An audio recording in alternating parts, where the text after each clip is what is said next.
Well, here goes nothing. My name is Basil Paraska, and I'm writing a book. Now, you might be wondering why I'm writing a book and why I made this video to begin with.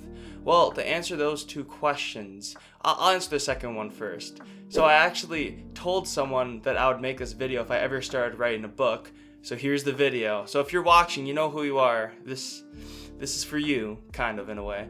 And then the other reason, the actual reason why I'm writing a book is because it's always been a bucket list item. I mean, how cool would it be to know that you're a published author? That would just be awesome. So those are the two reasons. And also, I feel like I just have a story to tell. I think the story I'm writing, I personally really like the story. I mean, I wouldn't write it if I didn't think it was good. Although my writing ability, especially my grammar, is not the best. But I think there's definitely a story there. So I think for this video, what I'll do is I'm just gonna give like a quick summary of kind of the gist of the book. I'll start with giving the big themes of what the book's gonna be about, like what we can learn from it, the lessons. Then I'll get into kind of a little bit of the characters, a little bit, but I don't want to spoil it all, just a little bit. And then I'll go into chapter 1 and talk about that and talk about some highlights, and we'll see from there. Because right now, I mean, I made a whole summary of the book, but I only have one actual chapter written, so. And I think what I'm gonna do is I'm gonna make a document and share it with, like, I'll put a link in the description so that people can comment on it and give ideas, because, you know, all feedback I'll take, you know, any feedback's good. This is my first time ever doing something like this. Especially there's gonna be so many grammar mistakes, but even like just like in the storyline too. Like if you see something in the storyline that you're like, well, that could maybe be better. That doesn't make sense, or maybe it's my word choice that isn't good. Like any feedback is appreciated. All right, let's get into the structure of the book now. So the main plot of this book revolves around a super genius named Dr. Reiner, who's kind of like this Albert Einstein figure. I mean, he's not just super smart, but also super popular. And the story does take place in modern times, albeit maybe even a little bit in the future. So think Albert Einstein, but he had social media. But basically at the start of the story, he's full of himself, he's very egotistical. I mean, he's a genius, he's accomplished a lot, he's gotten many awards, he's one of the most famous figures in the entire world, but he's full of himself and he thinks that he's like this savior of sorts. He thinks that he's come there to like save humanity and to forward humanity, and he puts all of his time into his work that he doesn't have time for other things like his family or social life. And he's not super perfect either. I mean, even though he, you know, works constantly and is really committed to his study, he still has a lot of human faults, as well, as you'll see in the first couple of chapters. But pretty much by the end of the story, he has this crazy character transformation where he goes through lots of trauma and turmoil, and he comes out a different person. He comes out a person that's way more loving and caring, and he really tries to focus on the people around him and their happiness and his own happiness before the happiness of people he doesn't even know. When you're doing something to benefit society, like most of these people you don't actually know, right? You're just under the assumption that you're the savior figure and that you're going to benefit society and everything is going to be great and that your sacrifice won't be in vain. But what Dr. Reiner realizes is that all that he done, all of his career, all that he's done to benefit society, or what he thought was to benefit society, was actually just benefiting technological progression and not necessarily the benefit of people's happiness or spiritual well-being. I mean, yeah, he had all these crazy experiments and studies to make things more efficient, to make humans work more efficiently in teams and other scenarios. But at the end of the day, those humans weren't happier, they weren't more fulfilled. They were just a more efficient cog, if that makes sense. So he realizes this, and he realizes that all the misery he went through to do these studies in the late nights and neglecting his family and all this, he realizes that it's not worth it. And he wants to have a redemption, a second chance. But as we'll see by the end of the story, it's kind of too late. But I don't want to spoil it too much. I'm not going to tell you what that turmoil is. I'm not going to tell you what trauma. But basically, this is a story about Dr. Reiner and his character transformation. From this egotistical super genius to this more kind and caring, you know, father figure. Not just to his family, but honestly just to the community in general. And that's not to say the story is about like you shouldn't follow your dreams or you shouldn't try to become like the best at something. It's more about that you should take care of your personal well-being and the people close around you's well-being before you try to tackle something as grand as, you know, society or a nation or the whole entire globe. You know, those are very hard things to do, to affect and influence that many people. And you don't actually know if that influence is going to be a good or bad thing, because what seems like a good thing on the surface could actually lead to a lot of bad things. Think the iPhone, think the internet, think like any technology that's come out in the last 20 years. Like, yeah, it's good, it's forwarded humanity and it's connected us more, but it's also made all of us, a lot of us at least, it's made me feel a lot more isolated. And that's because all our communication and all our interactions are happening online, and it just feels fake, you know?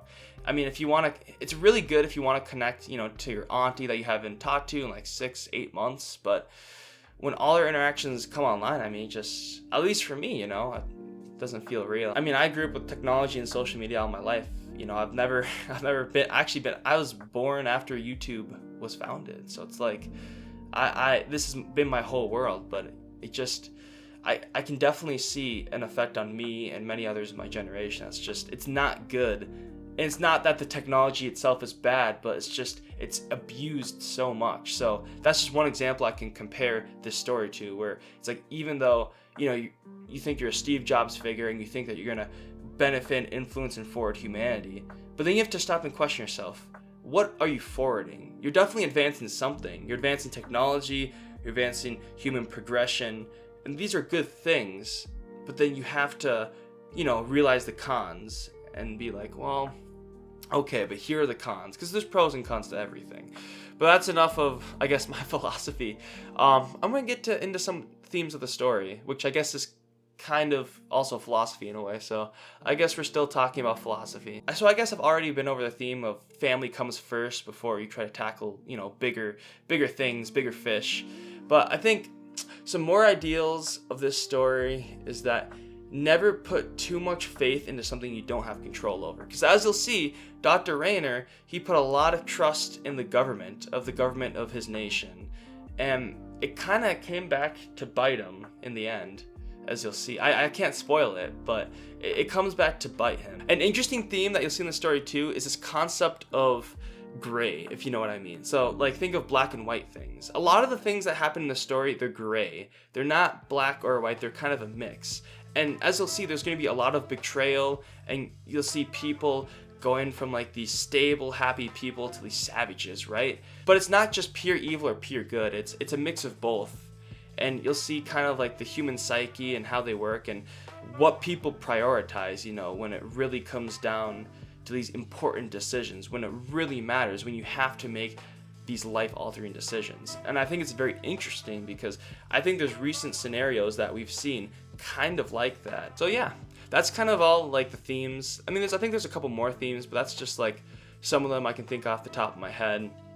So I guess now I'll transition to the first chapter, and we'll see how that goes. Okay, so for chapter 1, I really wanted to paint a picture. I just wanted to get into it, you know? I didn't want to kind of slowly build up the characters. I want to just hit it right off the bat, you know? It's not like a climax. It isn't as important as a climax, but definitely starts kind of like this, right? So in the first part of the chapter, Dr. Rayner and 5,000 other scientists are in this huge convention hall, right? And there's this award show going on for the Science Award that only one of them is given out every decade. So it's a very prestigious award, and pretty much if you win it, that pretty much solidifies you as the greatest scientist of at least the decade, but if not, just like for that era. So as you can imagine, Dr. Rayner was very nervous and he's very scared because if he put in so much hard work, right? He sacrificed everything, and if he didn't win it, it would just blow his world, you know? So then the moment comes when the hostess announced who won, and Dr. Rayner actually did end up winning, and he was super excited, and he was so happy, and it was just a great time for him because, you know, he put this is like his child, his metaphorical child. And oh boy, he got recognized. I mean, people wanted to be around him. And then after this convention, they have a banquet where he just keeps getting bombarded with people just wanting to meet him. I mean, he's like this mythical figure, right? So you can kind of see how this is feeding into self-righteous savior mentality, right? If all these important people are, you know, coming to you, you must be some sort of chosen one, you know what I mean? So you can start to see that build up. But then you'll see there's actually a moment where he walks outside to take a break because he just lies. He says he has to go to the bathroom, but he just needed a breather. You know what I mean? He's getting bombarded by people. He had no breathing room at this banquet. But then he sees his lab partner and his best friend, Dr. Mavada. And this is special because, like I said, he's put everything into his work, and Dr. Mavada is like the only person he can actually share like a human experience with, who he can actually joke with, he can actually have as a friend. I mean, he's married, he has a kid, but his relationship with his wife is very bumpy. I mean, there's just none of that there. So the only person is Dr. Mavada. And this is really important for later in the story, as this build-up will lead to a very high emotional climax between them, and an interesting dynamic that honestly I think can happen. I mean, it does happen in real life. I think you do see it.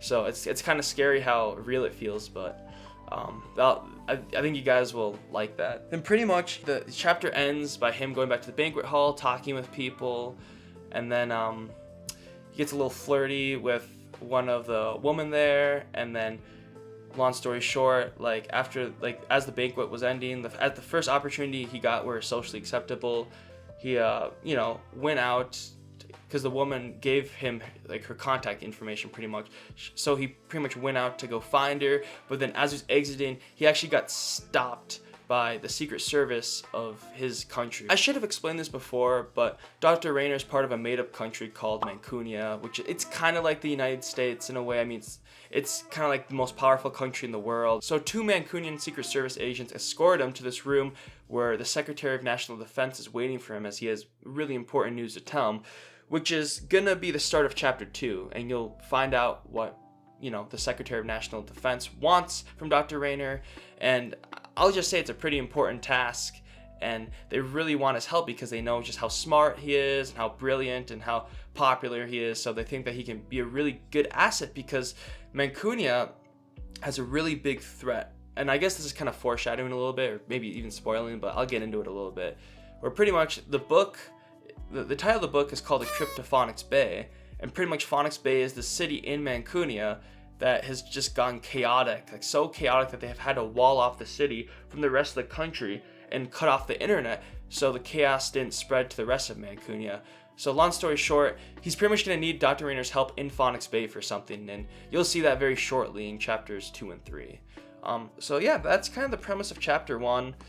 I hope I kind of gave a good outlook for kind of what the meaning of the story is, like what are kind of the themes, like what's kind of the purpose of the story. And I hope I was able to, describe chapter 1 pretty well and kind of just express how I feel about it and how I want to portray it to everybody.